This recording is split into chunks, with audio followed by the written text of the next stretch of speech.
What's up, wine speeders? I'm Amanda McCrossin, sommelier at Press Restaurant in Napa Valley and at Somm Vivant on Instagram and YouTube. It's an incredibly exciting time here in Napa Valley now that harvest is in full swing, and I am very lucky to be here to witness it all firsthand.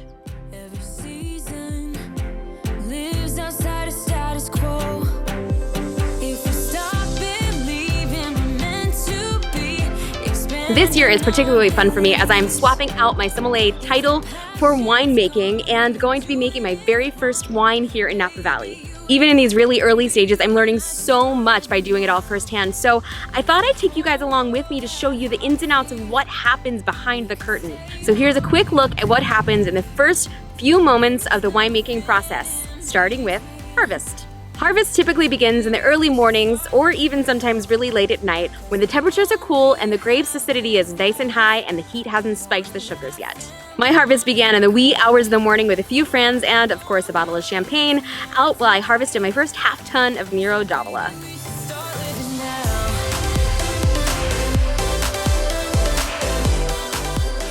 It took the three of us girls about 90 minutes to harvest the fruit, which we did by hand using the tools you see here, the shy poke and, of course, the pruning shears. Hand harvesting is one of two methods that can be used when you're harvesting grapes. Though machine harvesting takes significantly less time, it doesn't have the ability to select certain grapes off of the vine, and it can bring in a lot more debris. The bin you see here is a half-ton bin, which will yield about a barrel, which equals 25 cases or 300 bottles of wine. As soon as the fruit is harvested, it's brought to the winery where it's kept cool until it can be destemmed by this machine right here. As the name would suggest, it removes the stems from the grapes and pushes them through so you have nice, clean grapes.